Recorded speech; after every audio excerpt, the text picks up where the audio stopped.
Hi guys, my name is Lady from Lady Listens, and we're here at Too Sweet with bonny.AF.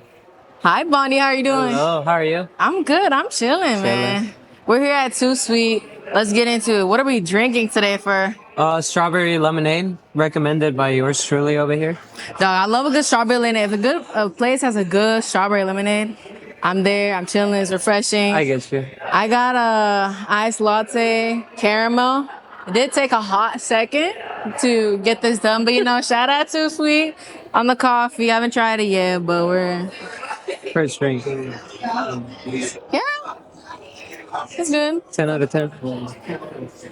Thank you so much, Too Sweet, for letting us film here. That's the important part. For sure. But yeah, so I talked to Bonnie. We met last time at the Music Journal show. Yeah. No, That was I was at the Connections. yes, the women's. So it was a Women's History Month at one of our Music Journal event, and your partner was there presenting their hair. Mm-hmm. How'd you feel on that day, man? How'd you feel? How'd you feel about your partner and then the whole presentation, the aesthetics, everything? Well, first of all, I just want to start off by saying thank you for having me. Of course. And shout out to you and Luz for everything you guys do.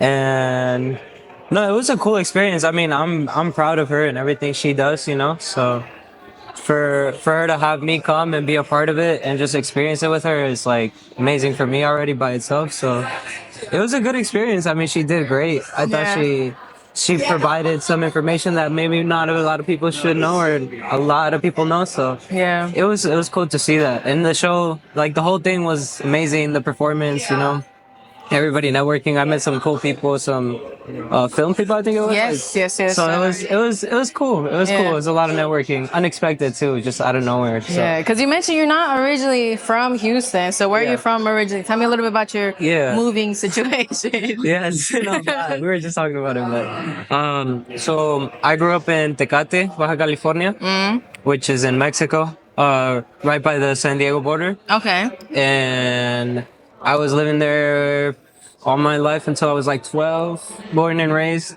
And then we moved to San Diego. And then from San Diego, I moved to Milwaukee. I was like, dude, when I moved to Milwaukee, I was like, what is in Milwaukee? And how long were you in Milwaukee? I was in Milwaukee for 2 years, two years with the music stuff. So it was nice. I mean, I met some really cool people in Milwaukee. Okay. I have nothing bad to say about Milwaukee. Milwaukee's a beautiful place. Anybody's from Milwaukee, I'm not dissing Milwaukee, all the Milwaukeeans. I'm just saying, for me, I feel like as a person who's always lived in Houston, such a big city, I was like, what is there to do in Milwaukee? No, exactly. It is a smaller city, but people say it's like a little Chicago. Okay. Which I can agree with. I mean, if people go to Chicago, you kind of get the same vibe, but it's more of like a community-driven city, which is really cool because there's a lot of like interconnections with a lot of different communities. So like there's a lot of like fashion people out there and musicians, artists, and everybody knows everybody, which makes it a lot easier to move around and work with other people. And you really get to the right people really quick, I feel like, in Milwaukee. And it was a really cool experience. I loved it being out there, but it was too cold. It's fun. I didn't move for any other reason the fact that it was too cold. Yeah. It was like the cold for me that it was. Like snow, like freezing cold? Yeah, like the snow. And then like it gets dark like really fast, bro. And it's like cold as shit, windy. It's like 3 p.m. and you're like, what the hell? Yeah, no, literally, it's fucked up out there sometimes, but love to Milwaukee for sure. And now you've been in Houston for how long? 5 months. 5 months. 5 months. Almost half a year. How are you feeling, Houston? What have you learned so far in Houston? It's a big city. That's what I was saying. It's a really big city. There's a lot of like talented artists around the corner, like everywhere you turn. That's it's definitely like a big step coming from Milwaukee, because it's just like looking to like at the last show that you guys threw. It was crazy seeing all the talent from all the performers. I mean, you turn left and there's somebody who's got like crazy music, and then somebody to your right who's got crazy music. So it's a lot of like dope artists. And I'm excited to just get to know a lot of people and hopefully work with a lot of people and just ride out the scene and see what happens, but it's dope. It's just a lot, I feel like, As I feel like maybe the contrast between the Milwaukee, like you said, everyone knows everybody, the small community, and then coming to Houston, that's such a big city, and there's so much talent here. Sometimes it gets a little bit overwhelming. Yeah. And I'm like, because you said even at the show, I knew certain people, and I'm like, certain friends are like, oh, like, do you know anybody? I'm like, yes, the person standing next to you is the film director. Like, talk to them. Yeah. Or do you know any? Yes, the person over there standing Yeah, is the yeah, videographer, and he's a producer, and he mixes music. Yeah. And there's so many multi-talented people like that Exactly. here. And it's nice because I feel like because such a big city, like doing one thing sometimes just doesn't cut it. No, for sure. So being able to do 2 or 3 different lanes and bags is super, super sick. Yeah, so I heard Bonnie, they came to our show, blah, blah.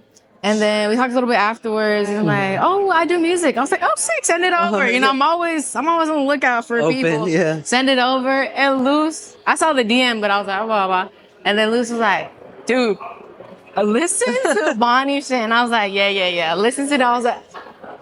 I was like, you're fucking sick. I just want to let you know you're fucking sick. Oh, I Your appreciate it. sound is so, I think the way, it's like dreamy, but like drowning sometimes. It's like very small, secluded, very like dark blue, like bluish. Yeah. Yeah, I for feel sure. like very bluish in a good way. Like it's not, you know, it's very dreamy sometimes, but also like very like in its own, I don't know. Yeah, But that's no. how I describe your sound. But it's super, super sick what you do. I feel like you have such a unique sound, Appreciate which is it. always good to hear. And and we're talking about authenticity because Houston is such a big pool, and the Yeah. music scene is such a big pool. For sure. I feel like if you keep on with your authenticity, I feel like it's destined to make it happen. You know, something's gonna happen. No, that's I feel always if the it's goal, you know. destined to you, like it's Yeah. No, yeah, I appreciate it. All of it. But Yeah. I feel like that's always the goal, is to like have the authenticity there. Yeah. And it takes time to like find the sound, you know? Because like, I can't tell you how many songs I've made where it's like I'm ripping other people off that never see the light of day, but it's still like literally copying somebody else. But that helps you like kind of find your own thing, you know? So it's a lot of work. trial and error. Yeah. And I do photography, and from the beginning, like in the start, like it was same, like I would see somebody's edits and I'm like, Yeah. let me try to recreate that. And the recreation was like, oh, let me scratch that out. Like, and I mean, it takes a while, like you say, to find your Yeah. own, for me, it was to find my own art style, my own editing style, my own For shooting sure. style. And now I feel like I kind of know what I like, what I don't Yeah. like, but it's still, you learn every day. Like Yeah. you edit photos every time for me, and you find colors you never find, or find edit styles you never find, Exactly. shots you never saw. And I'm like, oh, Yeah, you learn yeah. every day. So I can imagine for me, music is that. I want know a little bit about your background. So start from your humble beginnings, and then so you moved. You said you started off Mexico, California, and then Milwaukee for you know. I feel like side quests, Milwaukee. Yeah. Then finally in Houston. You lived in San Diego for a lot, right? For a lot. Yeah, California yeah. mostly. And here, we're talking about Mexico, but how do you feel that compares in terms of just like even music growing up? Like what kind of things are playing in your household Yeah. and stuff like that? So a lot, actually. I mean, you look at Tecate, which is right next to Tijuana. It's a border state and like a border town, so a lot of the culture there really differs from like the United States a lot of the time. So it's always been like a clash between Mexican culture and the United States. So it's always been interesting, the music that we've had around at least, but always been the classics too, like Luis Miguel, Maná, which my dad really is like a rock guy. Yeah. Latino rock. So there's a lot of like Enanitos Verdes from my dad that I really love. Alex Intec, my mom would love. But also like Vicente Fernandez, Paquita la del Barrio from my May she grandma. rest in peace, man. Yeah, no, it's, rest in peace, literally. But it's a lot of music, and then also like my parents when they have parties on the weekends, it's a lot of like rancheras with friends. You know, they get drunk and they like to drink and sing and all that. So it's a lot of background when it comes to like Mexican music, especially, you know. And when it comes to moving to the States, it's like, especially the West Coast, is like being introduced to like, first and foremost, like Dr. Dre and like Nice, all of like okay. the West Coast, like G-Funk, you know. And then you fall into like soul and R&B, and like that's kind of where I landed at, where I found like the most peace. And then I fell into like Lauryn Hill really early. Okay. And I like absolutely love Lauryn Hill music. I'm a big fan. What do you like about Lauryn Hill's sound? Or just It's like she's so like versatile. Okay. Like that's one of the things that I love about her that I try to carry into my stuff. It's the versatility with like switching gears to singing to rapping to singing again, and then like also making like a full cut R&B song and then just literally rapping on the next track. It's just, it's crazy. Like the versatility she shows is, to me, to this day, one of like the most unique in my opinion. So that's just her for me. Like she's also just like an incredibly talented singer, you know, like yeah. a lot of like shaping for like future artists came from Lauryn Hill. So and her music. So she's just a very like generational talent, I feel. No, for sure. And she did a lot for women in music as well. Women in hip hop, a lot, Grammys, all that. So I feel like literally, just in general, like she's very iconic. If you think women in rap, it couldn't have done without the Lauryn Hills, even like the Lil Kims. Yeah. Even like I feel like that's almost like a graduation to like the Megan Thee Stallions now and stuff like that. Exactly. So it's really, really sick. She laid like the blueprint almost, you know, like she's, I think, top tier, like in my opinion. And even like in the terms of like artists, you know, like right there where I put like Frank Ocean and like, you know, like other artists like, I don't know, Michael Jackson and stuff like that. Artists that are Prince, you know, like that are generational like that for sure. Like they're up there. One thing I love Frank Ocean. I really, and it's always so insane to me. Like not insane, but like amazing for me to like, bro, Frank Ocean. Reality, he has what, Chanel Orange and Blonde, right? 2 albums plus the Little Ultra. But I'm like, Reality, 2-3 albums that are so heavy, talented. Like the last time he dropped was in 2016, y'all. Almost 10 years now. We're in 2025. And the fact that Frank Ocean has such a generational weight and hold, it's amazing. And it's amazing to see it go through so many new artists as well, because I was like, the fact that these are your, you know, your inspirations or whatever, I'm like, oh, that's sick to know that Frank Ocean is that. I think it's like Frank is one of those artists that like, for me at least, like I remember specifically like the moment I heard To Blonde, like like it's vividly the moment because it was so good. Like that's how good it was. I was like walking, and I just remember like Ivy playing. I remember it was like one of the first tracks, and it's just like it fucked my shit up because it was just like what the fuck, you know. So Frank is one of those guys for me. So, but that's like Lauren, you know, that's Prince with like Purple Rain or something like that. So there's a lot of people in that category, but it's just like Frank is one of those guys I just like. So was music around you growing up? You said this was playing and you said the house parties. Do you have any musical family, or you're kind of the first one to kind of start doing this? I guess my grandpa, he used to play the guitar, but not really, you know, like I'm kind of the first to kind of, I feel like, step out and do music. I feel like some of my family's like musically trained. They took like piano classes and stuff like that, but I think music was just always like a background thing for me. And then I didn't even realize it was really like that until later on in life. It just kind of what was it for you? What was kind of the moment for you that you're like, no, like I'm writing a song. Do you produce music or? So I'm writing a song, or I'm producing the song. Like I'm making a song instead of just like you said, kind of the background. Do you remember that moment, or was it just like it happened? I mean, it was like, I think it started as fun with friends. Like my friends would make music in high school, and one of my best friends at the time, like, he was always making music, or not always, but at times he was making music, and he introduced me to kind of making music and doing all of that. So I guess from there on, I always had that interest. And then from there on, I started writing, just writing, nothing like songs or anything, just writing. And I found out that I was pretty decent at writing. And I just kind of evolved into like poetry, then to like songs, and then now full-blown songs, EPs out, singles, maybe albums, maybe all of that. But so it's nice. So music, I feel like, so I'm Salvadorian, but my neighbors are Mexican culture has always been around, especially being here in Houston. There's a lot of Mexican influence here, so it's pretty hard to not know and be in it. For me, one of my favorite things of Mexican music is just how grandiose it is, just the amount of emotions it is. Like you hear that in Salvadorian music, but I see it a lot in Mexican music. Just like love is also such a big thing. Yeah. Either we're heartbreaking, falling in love, out of love, just love in general. Yeah. And man, I remember I went to Besame Mucho Festival in Austin like maybe 2 years ago or a year ago. I remember being like, wow, because it was like 30, like, I don't remember what band that was, but just band was like 30 men on stage, side to side in their outfits, and just like, I love a good instrumental banda, man. No, oh yeah, my I God. got But I was talking about it because some of their sounds have like, oh, fuck. There's a song that has like that certain Mexican sound feel to it. Where is it? I don't know the name of it.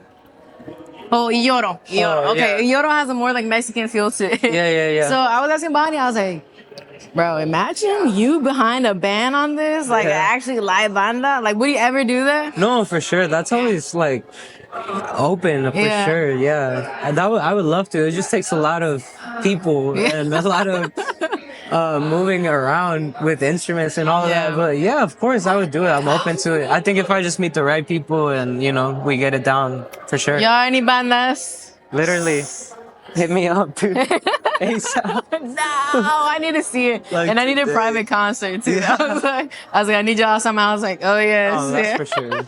No, but it's really really exciting. But talking about your music, a lot of your songs are in Spanish, Spanglish, which is really nice because shout out to all my Spanglish people. Yeah. Sure. Why is that so important for you to carry on Spanish through your music? I think it's just like a comfort thing for me. It's like it's my first language. I know more Spanish than I know English. Okay. So for me, it makes some more sense all the time. But also, I think there's a smooth transition, I feel like, between the two languages. Yeah. And I feel like it's so engraved, especially in the United States, that sometimes I feel like people don't even notice. It's more of a groove than anything. So, but I think it's for a reason though. Like it's for a certain demographic and for a certain like people. Yeah. For it to listen to the music and to get interested in it. So I'm doing it on purpose. Yeah. For the people that speak Spanish and English. It's like the Spanglish speakers out here. Yeah. No. And I love it because I was like, for me, Spanish was my first language, but then growing up here and going to school, I feel like I kind of lost a little bit of the Spanish. Yeah. Talking so much English, but I still consider myself pretty fluent in Spanish. So when I hear Spanglish music, it's so natural. Like you don't even. Sometimes I speak Spanglish and I don't even like hear myself, or it's like so subconscious. Like, oh, that's just how it goes. Or like, I don't know if this happens to you. There's just certain things. There's just certain things you can't say in English that are so like Spanish. Yeah, it's different emotions, you know, like you were saying, like with Mexican music, like there's always that emotion of like love or like heartbreak or whatever, like cheating. I feel like not even Mexican music, just music in Spanish sometimes does a lot of work when it comes to certain emotions that other languages just don't hit, So I take that into consideration as well. It's like, how can I use this to my advantage? It's like a lot of the times I feel like people think it's like a disadvantage, especially in the Latino community, because it's like people make fun of the No Sabo kids. And it's an interesting dynamic, to have and all that. And I don't really like it, but I try to like do my best to accommodate to both audiences. I feel like so. And you can, for all my No Sabo kids out there, like, bro, I appreciate you trying the language and you can learn languages through music. A lot of people learn Spanish or whatever it is through music. So for sure, you're still Hispanic that day, you're still Latino that day. It doesn't matter if you speak a language or not. No. I feel like it's a lot of like they carry a lot of shame sometimes, and it's not. I used to be the person to like shame them because they don't know this, but then you learn through time and through age that like they're just trying their best, and a lot of the times they're translating for like the fucking government, for your parents, you know. So it's like it's really like messed up situations that they go through. So no, shout outs to the No Sabo kids. Shout out to No Sabo kids. And that was me Holding it at down, like bro. 6 years old. My grandma gave me paper. She was like, "Lady, ¿qué dice eso?" And I was like, I don't know. And then to this day, when it's like, you know, it's like bullshit mail, like it's like whatever. Yeah. I can't tell her like you should. I was like, no más propaganda. Like, no, she's like, no, pero qué dice? I'm like, no, like, don't worry about it. Girl. Like, don't worry about it. No Like, te it's not. preocupes. And it just sometimes she gets spam messages and texts. She's like, what does it say? I was like, Grandma, don't worry about it. Like, it doesn't matter. She's like, no, but what does it say? And I'm like, it says blah, blah, blah, blah. She's like, no, eso no importa. What did I say? What did I The say? first But I thing think you just said. like them trying to know and understand is important to them. Shout out my grandma, man. Shout out my grandma. Shout out to grandma. You also have a couple features here and there. You Yeah. feature, you work with a lot of people. What do you like working with other people? Like what? Yeah. Yeah, no, for sure. That's always been a big thing. It's working with others. Honestly, I have a lot of work with a lot of people. It's just the work's not out yet. Yeah. It's just either because I enjoy it too much myself, where like I selfishly won't put it out because I like it, and I just want to have it on my phone for me. But because music is for myself, you know. Okay. It's like it's a reflection. I was about to ask why. Like what is it for you that trying to like? I'm not releasing this to the world. Because I feel like music is a reflection of just like me as a person, you know. So it's a very like sacred thing for me as myself. Because like I always think as myself, like especially when you do shows, it's like it feels like you're up naked at the concert because it's like it's really you, like just with your feelings out there. Yeah. And people are literally hearing what you're going through, and some people are just grooving to it, and you don't realize like what people go through. So it's like I take it very serious. So sometimes like a lot of those songs are too personal sometimes for me to release, or like I enjoy it too much for myself where it's like this makes me feel good. I don't know if it's gonna make somebody else feel good, you know. So when you make music, not even collab, when you make music, when you put it out, what do you hope people gain from that? Or just because you said for you it's such a vulnerable thing. So when you finally put it out, like what happens when you for me, it's like nerve wracking. Yeah. Like it's nerve wracking in the sense where it's like I'm like, damn, what are people gonna be like feeling when they listen to this? Or like, what are people thinking when they listen to this? I don't really care if they like it or not, you know. That's not the point. But the point is for them to like. I always wonder if it invokes any thought. First of all, like because the music, it has stories behind them, and there's a lot of storytelling. And it's meant for it to make you think, but I just don't know. So that's always like my thing. If when I put music out, so like I wonder if anybody actually like feels it the way I feel it. But that's it, honestly. It's like letting a baby, like, oh, please handle my baby. Yeah, no, it's like take care of it. I feel like, or it's just like I hope this helps you. Yeah. And if it doesn't, and if you don't like it, it's like go listen to something else. You know? Open some Frank Ocean, you'll feel something. Yeah, plenty of stuff out there. No, for me, music, as a fan, because I think for me, I'm such a fan of music. Yeah. And, you know, people ask me, do you do music? No, I'm just such a huge fan of it. Yeah. Of artists, the message behind it, the music videos, the interviews. Like, I'm such a fan of music. So, yeah, when I listened to your music, I did think, and I was like, wow, how do they do that? Like certain sounds, it's just my curiosity behind how you do certain sounds. Or like, even like the Spanish, I was like, I wonder what it is for them to do the Spanglish or the Spanish, like how important that is, you know, maybe it's like, is it cultural stuff? Is it just more comfortable? So that's for me, if you're wondering what I think when I listen to music, I was like, it's just a lot of thoughts. For sure, it's like I said, it's like purposeful, like making sure that it gets to the right people, and hopefully like those people can like fix their own things, you know, like it's for like, it's like healing music, I feel like most of the time. But to me, one of the coolest things in music is when you listen to a song from like an artist that feels pretty big or whatever, and they tell a story, or you know, in the song about an experience you went through, and you're like, oh, that's crazy. Another human being has gone through the story or gone through one. I'm like, and they're fine. They're fine. And that to me is like the biggest, like, gives me the biggest chills. I'm like, why did they just describe the most like thing that happened to me last week? Yeah. It's just insane to me. Yeah, no. Yeah. That's the cool thing about art. You know, an artist is like they're just good at expressing what others feel. You know, Yeah. like what we all like feel. We all go through the same things. It's just different things. You know? Yeah. So We're all human beings at the end of the day. Just chilling. just chilling. Floating in a rock. Yeah, literally. Drinking some lemonade and iced coffee, man. A lot, like I was talking about your music, a lot of it for me is like mellow sound, so it's very like calming, it's not overwhelming, you know, in a good way, good way. So some of your song highlights, I have a couple songs here. Just talk to me about the writing process, a little bit behind the curtains, behind these songs. The first one is Y Lloro, right? Which again, a little bit more Mexican instrumental and unique vocals. Gives you a lot of, it's crazy because I was listening, I was like, okay, this is a lot of Mexican like instrumental. Do you know Montel Fish? Yeah. Okay, I was like, why is it Montel? Like, it's giving Montel Fish behind some Mexican track. I was like, so talk to me a little bit about Y Lloro. So Yoro's a cover song actually. Okay. It's a cover of Junior H. Okay, I didn't know that. So. His song Yoro. And it's pretty much just like strips down the whole track and just focuses on the guitar and the bass. And when I made it, I mean, when I did the cover, I wanted to highlight what you just said. It's like, what would it sound for like, if it was not your typical like Mexican, you know, but more of something like soothing, like calming, but also like you could feel it. Yeah. That was just the whole goal behind that song. It's just to make it something that you're familiar with, but also something like a little new. Yeah. And I feel like that's what these artists are doing with this whole new movement. So yeah, for sure. Shout out Yodo, man. That's interesting. See, I didn't know it was a cover. That's how you know I'm not tapped in. But I was like, that is literally what I got from it. I was like, the sound I know, the Mexican sound I know, but like with the U sound, with the Bonnie sound to it, right? So that's the goal.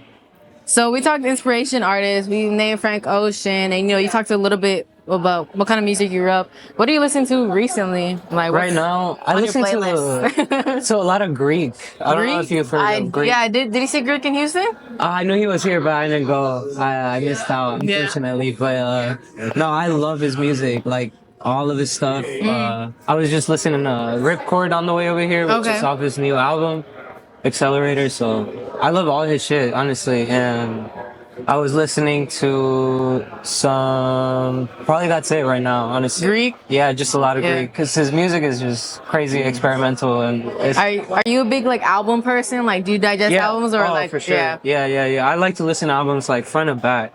Like that's me, like to the point that I know what track is coming next because I listen to the trap.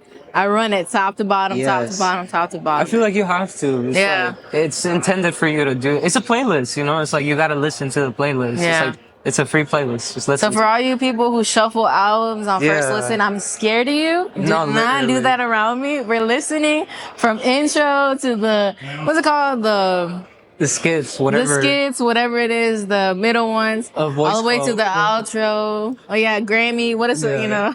Frank Ocean with the Be yourself. Yeah, with the mom. She's like, don't be smoking marijuana. It's college kids are lazy, sluggish. I listen to that every day. And you're listening all the way through. We're not skipping those little intermissions, man. We have to. Listen, because I love. Do you collect any vinyl CDs? Yeah, for sure. Me too. Do you have a good, decent sized collection, or you're getting there? Getting there, yeah. Little by little. You know, when I see one that I really. Have you gone to record shopping here in Houston? No, not yet. You have to. No. Shout out Cactus Music. I definitely have to go. Yeah. Just be careful. That's where my car got broken into. Okay. So, but they have a good selection. Okay. Cactus Music. Shout out Sig's Lagoon. They have like it's like a little bit smaller, but it's upstairs too. So up there. Six. I go there all the time to get my stuff. Flex, y'all, but I do have Blonde Frank Ocean on vinyl. Oh, damn. That is my prized possession. That is like that is a big flex. When I first got it in the mail, I was like, how much did it to you? I was like, yes. Dude, they went out so fast. Every time you would put them out, fucking run out. Dude, the first time I was like, it was in my car, but I just couldn't press the button because I was broke at the time. No, literally. I was like, fuck, okay. And the second time, I was like, I don't care. I need it. I really do need it. Man, I recently got. So when they broke into my car at Cactus Record, they gave me a gift card for $75. Still take it. They're like, I was like, thank you. So I just went back recently and I got Gia Next and To Pimp a Butterfly. Solid album. Yeah. Did you go to GNX tour? No, I couldn't. We were sick. Me Oh, and my really? partner were sick the whole like week. And we were actually gonna go. We were gonna buy tickets, but Yeah. we ended up catching like a bad stomach flu that put us out for the whole week, and I missed out. Bro, I recently caught a stomach flu too. It is disgusting. I Yeah. hate that. It's down bad. Insane. It's down bad. It was so bad. I What would have been was there it? for sure. We ate crawfish, bro. Oh, really? Yeah, we ate crawfish out here, and they hit my stomach crazy. And yeah, that was my first time eating crawfish too. Oh no! Unfortunate. Are you gonna eat it again or no? Hey, I don't care. I'll give it another try, like out of the kindness of my heart. But Yeah. I'm gonna be looking at it scared, weird for like- sure. Yeah. When I eat seafood boiled, but crawfish don't do it for me. Tiny ass motherfucker. I'm cracking no, this. it was like a struggle at first. I'm like, I don't know. I'm just getting the shrimp. Like I get the shrimp, Yeah. potatoes, whatever, everything except the crawfish. Because I was No. like, I'm not. My grandma calls it comida de chuntara, basically like dumbass food because it's so small. And, like it's all this work for this like small piece of meat. I get it too. Yeah. But it's good. It's good food. But Yeah. man, yeah. Shout out. So I was like getting to that. You do in some of your songs. You said you go into a little bit of rapping. But you mentioned Lauryn Hill. What other rap inspirations do you have in terms of that? Fuck, dude. I could throw on such a big list. I mean, we were just talking about Smino. You know, I'm a big fan of Smino. There's a time where I was like streaming Smino every fucking day. Me like, too. all day. When I first discovered him, it's such a like earworm thing. Like I just can't like nothing like else satisfies my ear but that certain sound. Is one album, Black Swan, I think it is. Yeah. That album was like crazy to me. Like I was listening to that a lot. But yeah, Smino, Kendrick for sure. Damn. Saba. Saba. Saba's fired. I really like Saba. I love Saba, man. But yeah, a lot of West Yeah. Coast artists mostly though. Okay, yeah, you mentioned Dr. Dre, the G Funk, All of all that. that. Yeah. Okay, I see. Yeah, because I was in the music. I was like, this motherfucker rapping a little bit, a little 2 bars in there. Maybe sometimes. Or just it's like a flow. It's a certain flow. Yeah, to it. yeah, for sure. Definitely draw inspiration Yeah. from certain artists. Yeah, Yeah. for sure. What do you like? Because I was like, bro, let's talk about Smino a little bit. I was like, Yeah. Smino has such a way, because I don't even consider him rap. Like, I don't know what his sound is, but it's like, you know that Smino? Yeah. It's like R&B-ish tones with like, he used to be a drummer, so I hear that that's where he gets a lot of his like Yeah. weird ass cadences from. It's like the drummer podcast. I'm like, that's so insane. I mean, he reminds me of like Outkast a lot. Okay. You know, like Yeah. very like, especially Andre 3000. Like, but he can sing. That's Yeah. the difference. So it's like Smino can sing. Like, don't he can't get. sing a whole Don't get him fucked up. He can hit some notes too. So that's the difference. I mean, he's fucking talented, and his bars. I mean, like some of the shit he says on record, it's like, what? Oh yeah, and it literally takes me like I listen to a Smino song from like I just know, and I just hear like a random ass. I'm like, what did he just say? Yeah, Like, you catch a bar every time. Bro. He's top lyricist, honestly, Yeah. in my opinion. And like he's from St. Louis, Yes. so they got their own thing going on down there. Especially it's like very jazzy, you know. So, I mean, you can see it with his music. It's Yeah. just all over the place. and In a authenticity, good man, way. because you don't hear other people like Smino. Yeah. And so it's a very unique thing he brings to the table. Yeah. So shout out Smino. Shout out For Smino. sure. Hopefully we're there Saturday. Yeah, literally. But another one I want to mention is Casa de Mi Nana, which is a little more Yes. upbeat, a little more sunny, with a unique sound and vocals. Casa de Mi Nana. When you say Nana, are you saying? Because what is Nana to you like? That's my grandma. Okay, I was like, yeah. So, what Casa de Mi Nana? What was in your grandma's house? What do you like about it so much? That's my favorite song that I've made so far. It's a close like song to me. That's like my grandma's house. Like I don't know if anybody can relate out there, but you go to your grandma's house and you're like pampered. I don't know. At least for me, like my grandma used to pamper us. You know, like make us food, like the good food, coffee, like the hot chocolate, the bread. So.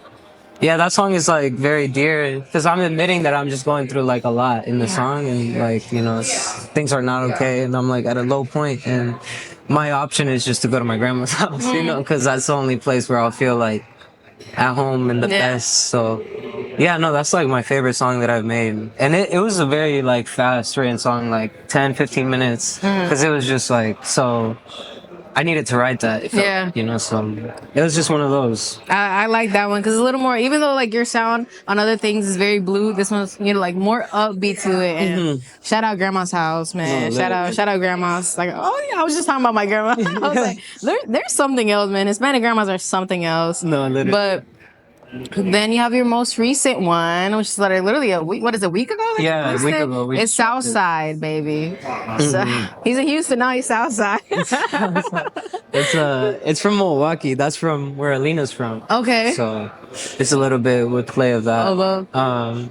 But yeah, it's a new track. We've been working on it for a year now. We've just been honestly playing with the mixes too much and like just little things like that where like you hear the song and you don't like it, you switch it. Just little things, and we've been lazy on it, but it finally dropped, and I think it's a cool track. At first I didn't like it, to be honest. When we were making it, I remember me and Sultan, which is a friend of mine, another artist from Milwaukee. So shout out to Sultan. He's a dope engineer, producer, all of that. But yeah, like at first I didn't like the track. I didn't like how I sounded on it, and he kind of convinced me like this is good. You know, like I like this. Is kind of different from me, from what I put out. So it ended up growing on me a lot. So yeah, no, that's why it's kind of here. And so 2025, so this is, like you said, you're trying different sounds. Is that something you're, you know, consciously doing? Like, okay, let me see what kind of sound fits better. Is that something like, you know, just live hitting you and like, okay, different sound here and there? Yeah, for sure. That's one of the biggest things, especially with this track, is like trying to let people know, like, it's just that there's, you know, like the whole versatility thing I was talking about earlier. Yeah. It's like there is that, and there is like different things that we can do. There's gonna be like some house music, and there's gonna be some, you know, some boleros, which is like another type of Mexican music that's more like slow, but like really felt. And it's like there's a lot of things that like we're working on that it's gonna be dope and refreshing. You're working on a bolero? Yeah. We got like two. I'm excited for that. Yeah. Man. I'm excited. It's really good. Yeah. I like it for sure. Yeah. But yeah, thank you so much, Bonnie, for the conversation. No, for sure. We had here today at Too Sweet. It's really interesting to hear because when I'm listening to these songs, I'm like, I wonder what is the story behind this? And I hope you got to talk a little bit about you and, you know, your background and what you hear. You know, shout out for you being in Houston. I'm excited to see what you could do and the many people you're gonna meet. Hope. And yeah, thank you so much. Any future plans? You said you're working on some new music. What else are you trying to do? Got to manifest future plans out here. Yeah, I mean, I wouldn't say an album, but there's definitely like a concept in place right now that I'm working on, and there's a joint project that I have coming out with Sultan, which is who we dropped Southside Baby with, and they're dope. It's a lot of new stuff on there, some reggaeton, some R&B cuts, some house music, just a lot of like random stuff, like experimenting with new sounds and just a lot of like all of the tracks on there. They're pretty good. So I'm excited. To hear those different tracks, man. I'm most excited with that. But yeah, stay connected with Bonnie. Where can we find you, Bonnie? bonny.AF, BONNY AF. Instagram. That's pretty much all I got. I don't got no TikTok, none of that. No, we're not TikToking. Yeah, no, just YouTube, Apple Music, all of that. Just stream music, man. What is Bonnie? What is AF and bonny.AF? It's just my name, honestly. Really? Bonnie's just my name. Okay. And AF is just my initials of my middle name and my last name. And that's it. Because I read it's Bonnie as fuck. You know? Yeah, but that's the thing. It's like a play on words, I guess. With people, that's how people would see it. So definitely as that, but yeah. I like how I asked about your name the very last question. I was like, wait. It was like, to me, I was like, oh yeah, it's Bonnie. I was like, wait, no. Shout out to the people that made it all the way. Oh yeah, all the way, man. If you're all the way to the end, I'll give you a cookie next time I see you. If you're watching this right now, I will give you some free weed and some free drinks. Yeah. And That's it. You get. Yeah, That's all that's you get. But thank you so much, Bonnie, for being here. For sure. Yeah, it was great talking. I'm excited to hear more from you, your music. I really do enjoy your music. I hope you know that. You know, me Appreciate and it. Luz really do believe in your music and just a dope ass sound that you bring. No, And I we're excited appreciate for you to be here in Houston, and Hell yeah. excited to see you, girl. Yeah, we'll see you guys soon. Yeah. Bye bye.